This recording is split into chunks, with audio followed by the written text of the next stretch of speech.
안녕하십니까. 닥터 비트맨입니다. 네, 월요일입니다. 주말 잘 보내셨나요? 최근 격화되고 있는 이란과 이스라엘의 지정학적 위기 속에 전 세계가 전쟁의 공포 속에 있습니다. 서로 죽고 죽일 수밖에 없는 이 전쟁 하루빨리 종식이 되었으면 좋겠는데요. 이러한 분위기 속에 자산 시장 또한 출렁이고 있죠. 이 크립토 마켓의 경우는 그럼에도 10만 5천 달러 부근에서 보합 흐름세를 나타내며 꽤나 견고한 모습을 보이고 있는데요. 일단 코인 마켓캡에서 메이저 탑10 코인들 가격 한번 살펴보도록 하겠습니다. 네, 일단 시가총액 1위 비트코인의 경우는 전날 대비 0.18% 상승한 10만 5,800달러대 나타내고 있습니다. 이더리움 역시 1.38% 상승한 2,570달러대, XRP가 1.34% 상승, BNB가 0.60% 상승, 솔라나가 6% 상승했네요. 대부분의 코인들 전반적으로 보합 흐름세 나타내고 있습니다. 네, 비트코인 더미넌스 한번 보도록 하겠습니다. 비트코인 더미넌스의 경우는 63.7%, 이더리움 더미넌스가 9.4%를 나타내고 있습니다. 네, 현재 이스라엘과 이란 간의 군사적 충돌이 지속이 되면서 미국 증시는 큰 폭으로 하락을 했습니다. 다우 지수는 1.8%, S&P 500은 1.1%, 나스닥은 1.3% 각각 하락을 했는데, 트럼프 대통령의 경우는 이스라엘과 이란은 때론 싸워야 한다라며 이 개입 가능성을 시사했고, 이란이 우리를 공격한다라면 전례 없는 보복을 가할 것이다라고 경고했습니다. 이런 지정학적 리스크는 전통적으로 안전자산 선호 현상을 불러일으키는데, 비트코인이 과연 이런 상황에서 안전자산 역할을 할 수 있을지가 주목인 상황이죠. 이 중동 지역의 긴장 상황은 에너지 시장에도 직접적인 영향을 미치고 있습니다. 이 WTI 원유 선물 가격이 계속해서 상승세를 보이고 있으며, 이 호르무즈 해협 봉쇄 가능성까지 거론이 되면서 유가가 130달러까지 오를 수 있다라는 전망까지 나오고 있는데요. 여기서 이 호르무즈 해협 봉쇄 가능성이 왜 이렇게 심각한 이 문제인지 한번 설명을 드리겠습니다. 이 해협은 전 세계 석유 공급량의 7에서 한 10%에 해당하는 하루 1,800만에서 2천만 배럴의 원유가 통과하는 세계 경제의 핵심 동맥이다라고 볼 수가 있습니다. 특히나 이 해협을 통한 에너지 운송의 85%가 아시아향이고, 이 우리나라는 중동에서 70% 수준의 원유를 수입하는데 대부분이 이 해협을 거쳐 들어옵니다. 만약 이란이 실제로 이 해협을 봉쇄한다라면 유가가 현재 80달러 수준에서 130달러까지 치솟을 수 있고, 이는 전 세계적인 에너지 대란과 함께 극심한 인플레이션을 불러일으킬 수 있습니다. 다른 운송으로는 시간과 비용이 훨씬 많이 들어 현실적 대안이 제한적이기 때문에 호르무즈 해협은 말 그대로 세계 경제의 목줄과 같은 존재입니다. 이는 전 세계 인플레이션을 재점화시킬 수 있는 요소로 비트코인을 인플레이션 해지 수단으로 보는 투자자들에게는 호재가 될 수 있습니다. 미국 정유주들은 이 중동 리스크의 강세를 보이며 엑손 모빌이 2% 상승했고, 방산주들도 상승세를 보인 반면 이 항공과 크루즈 관련 주식들은 하락했습니다.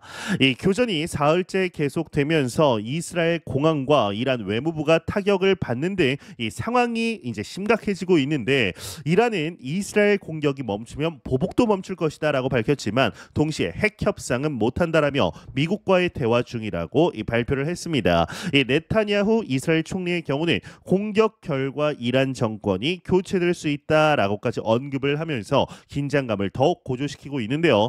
이 트럼프 대통령과 푸틴 러시아 대통령은 이스라엘과 이란 전쟁을 끝내야 한다라고 공동 입장을 밝혔지만 상황 해결의 실마리는 아직 보이지 않고 있습니다. 이런 지정학적 불안정성 속에서 미국의 MZ 세대들에서 흥미로운 소식이 나오게 되었습니다. 미국의 젊은 층 10명 중 7명이 이 집 마련보다 비트코인 한 개 보유를 더 우선시한다라는 현실이 드러난 겁니다. 이 전통적으로 아메리칸 드림의 상징이었던 내 집 마련이 비트코인 앞에서 밀려나고 있는 건데, 이 비트와이즈 자산 운용의 알파 전략 책임자 제프 파크가 공개한 이 데이터가 단순한 투자 트렌드 변화를 넘어 세대 간 가치관 혁명을 보여주고 있습니다. 여기서 홀코이너라고 얘기를 하는데 홀코이너는 최소 한 개의 비트코인을 온전히 소유한 사람들을 의미합니다. 현재 가격으로 이제 1억 5천만 원 정도의 이 자산을 보유해야 하는 셈인데요. 이제 많은 젊은 층은 주택 소유보다 비트코인 한 개 보유를 더 중요하게 생각한다라고 설명합니다. 이들에게 비트코인은 단순한 투자 수단이 아니라 재정적 독립과 자기 주권을 상징하는 사회적 신호가 된 거죠. 글로벌하고 정치적 영향에서 자유로운 이 비트코인의 특성이 이런 변화를 이끌고 있는 겁니다.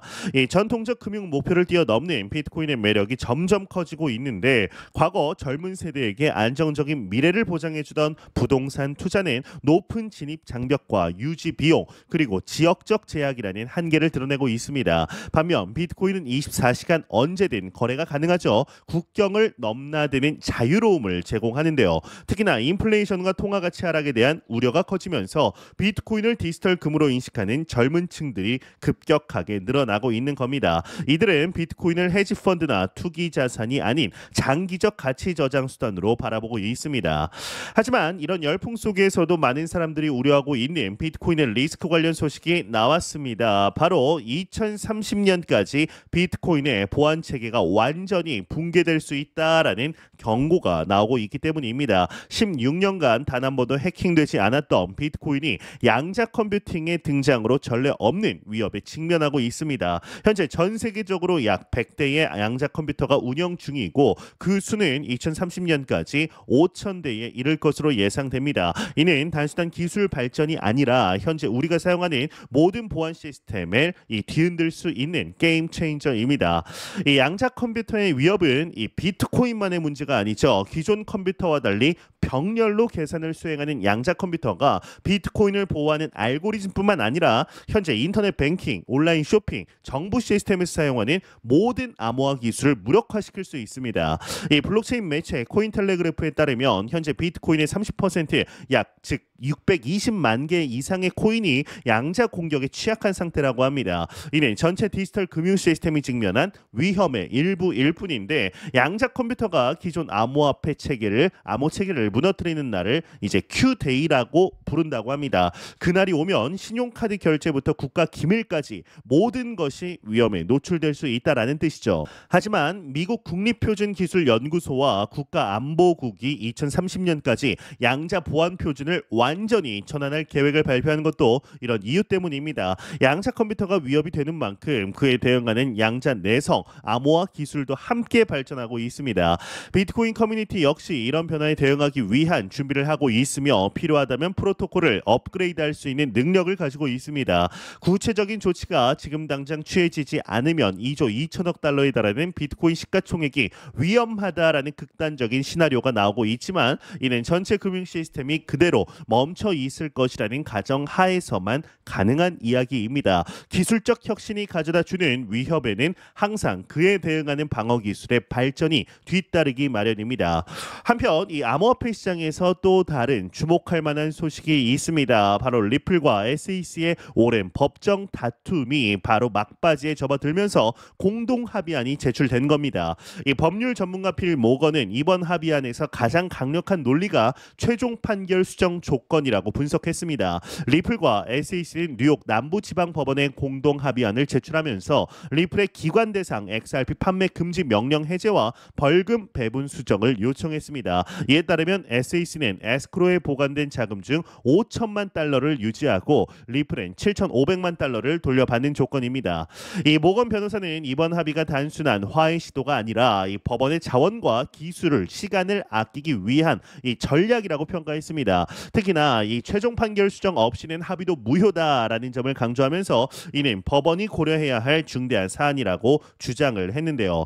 다만 일부 비판자들은 여전히 이 합의안이 예외적 사정을 충족하지 못한다라고 지적하고 있습니다. 앞서 토레스 판사가 비슷한 이유로 리플 측의 판결 유도 요청을 일주일 만에 기각한 전례가 있기 때문에 이번에도 조기 판결이 나올 경우 기각 가능성이 높다라는 관측도 나오고 있습니다.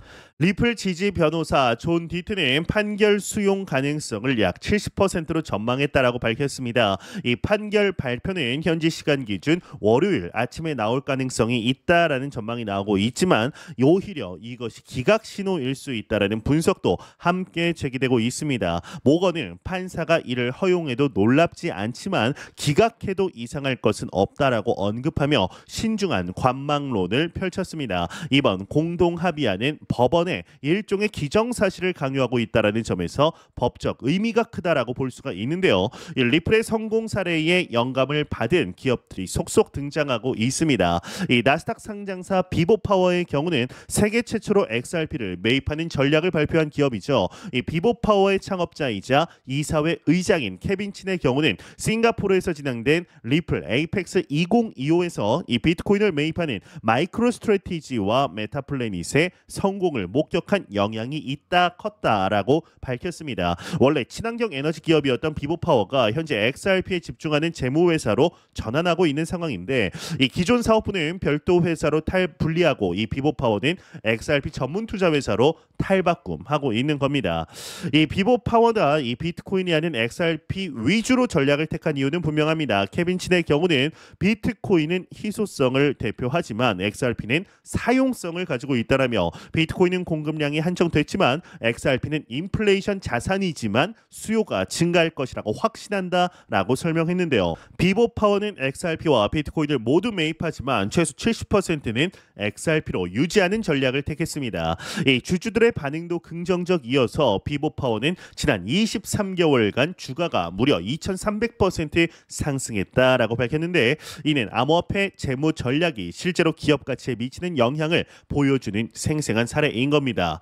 이 케빈 친은 미국 기업들이 앞다퉈 디지털 자산 관련 재무 전략을 발표하는 이유에 대해서 이 트럼프 대통령의 당선 이후 규제 환경이 유리하게 바뀌었고 이 인플레이션에 대한 우려, 통화 가치 하락 등이 추세를 이끌었다라고 분석을 했는데요. 최근 이 비축 전략들이 폰지 사기라는 비판을 받는 것에 대해서는 5년 후, 10년 후에도 우리는 여전히 이 산업 속에서 같은 역할을 하고 있을 것이라며 주가를 올려 대량 매각하는 펌프 앤 덤프를 꾀하는 게 아니다라고 반박했습니다. 이는 기업의 암호화폐 투자가 단순한 투기가 아니라 장기적 전략임을 강조하는 발언이죠. 이 비트코인 업계의 이제 또 다른 주요 인사 또한 낙관적인 전망을 내놓게 되었습니다. 스완 비트코인의 최고 투자 책임자 벤 웡먼의 경우는 비트코인을 매입 중인 기관 대부분이 매도 목적이 아니라 이 장기 보유다라는 점을 강조했습니다. 이것이 공급을 줄이고 수요 압력을 높이는 구조적 촉매가 된다라고 진단했는데 이 구독자 161만 명을 보유한 암호화폐 전문 유튜브 채널 알트코인 데일리가 전한 내용에 따르면 비트코인은 더 이상 단순한 투자 자산이 아니라 기업의 재무 전략 수단으로 자리 잡고 있으며 실제로 공개 기업들의 비트코인 보유량이 30% 이상 증가했다라고 합니다. 이 웡먼은 기업들이 비트코인을 매입할 때 거래 목적이 아니라 장기 보유를 전망으로 전제로 하고 있다라고 설명했는데요. 이로 인해 시장 내 유통 가능한 비트코인 물량은 점점 줄어들고 있으며 반면 신규 수요는 계속해서 유입되고 있다라고 지적했습니다. 이러한 수급 구조는 가격 상승에 강력한 기반이 되고 있다라고 평가했는데 비트코인을 채택하는 기업이 늘어날수록 나머지 기업들도 그 흐름을 따를 가능성이 높다라고 분석했으며 특히나 수탁 관리 등 기술적 장애물이 해결되면서 기업들의 도입 속도는 가속화되고 있다라고 밝혔습니다. 이 정부 차원의 비트코인 채택 또한 주목할 만한 변화이죠. 이 웡먼은 뉴욕시가 발표한 비트본드 발행 이 사례를 언급하면서 국가나 지방 정부 차원의 채택 역시 장기적 확산을 주도하는 이 중요한 변수라고 강조했습니다. 선도적인 채택 사례, 정책 사례가 하나 나오면 다른 도시나 국가들이 이를 참고해 비트코인 채택을 제도권으로 확장할 가능성이 높다라는 설명인데요. 이는 개인과 기업을 넘어 정부까지 비트코인을 인정하는 패러다임 변화를 의미합니다. 정부의 공식적인 인정은 비트코인의 정당성과 안정성에 대한 사회적 신뢰를 크게 높일 수 있는 요소입니다. 이 웡먼의 경우는 비트코인 가격 전망 또한 상당히 낙관적입니다. 이 웡먼의 경우는 현재 고점이 11만 2천 달러를 돌파해 22만 5천 달러에서 25만 달러 구간까지 도달할 수 있다라고 밝혔습니다. 이는 현재 가격에서 2배 이상 상승한 수준으로 단순한 시장 기대가 아닌 공급 부족과 장기 보유 확대라는 구조적 변화에 기반한 강세 시나리오다라고 강조했습니다. 25만 달러는 우리 돈으로 약 3억 3천만 원 수준으로 홀코이너가 되는 것이 더욱 어려워질 수 있음을 시사합니다. 이런 전망이 현실화된다라면 현재 비트코인을 보유하지 않은 젊은 층들의 진입 장벽은 더욱 높아질 것으로 보이죠. 이런 변화들을 종합해 보면 몇 가지 핵심 트렌드가 이제 명확해집니다. 첫 번째로는 미국 젊은 층의 70%가 집보다 이 비트코인을 선호하는 가치관 변화가 일어나고 있다라는 것. 두 번째로는 2030년까지 양자 컴퓨터가 5,000대로 늘어나면서 비트코인 보안의 실질적 위협이 될 수 있다. 세 번째로는 비트코인 가격이 25만 달러까지 오를 수 있다라는 전망과 네 번째, 기업들의 비트코인 보유량이 30% 이상 증가하며 장기 보유 트렌드가 되고 있다라는 겁니다.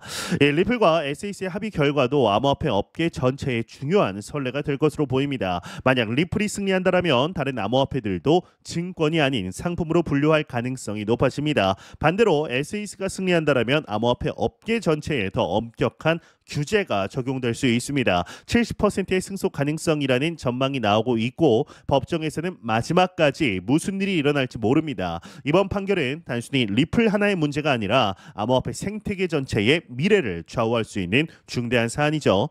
이 수완 비트코인의 벤 웡먼이 제시한 25만 달러 전망이 실현된다라면 현재 홀코이너를 꿈꾸는 젊은 층들에게는 기회이자 위기가 될 겁니다. 가격 상승으로 큰 수익을 얻을 수 있지만 동시에 진입 장벽이 높아져 새로운 투자자들은 더욱 어려워질 것입니다. 기관들이 장기 보유 전략을 취하면서 유통량이 줄어들고 있다라는 점은 공급 측면에서 가격 상승 요인이지만 개인 투자자들에게는 이 접근성이 떨어지는 부작용을 낳을 수가 있습니다. 결국 비트코인이 소수의 기관과 부유층만이 보유할 수 있는 자산이 될 위험성도 있는 것인데요.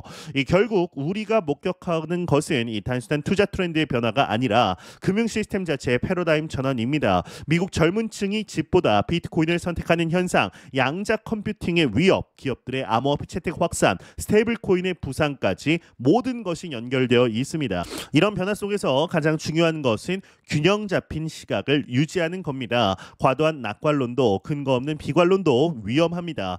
여러분들은 이런 거대한 변화의 흐름 속에서 어떤 선택을 하실 건가요? 이 홀코이너의 꿈을 쫓을 것인지 아니면 전통적 자산 배분을 고수할 것인지 이 댓글로 여러분의 생각 남겨주시길 바랍니다. 저는 더욱 도움이 되는 영상으로 찾아뵙도록 하겠습니다. 닥터 비트맨이었습니다. 감사합니다.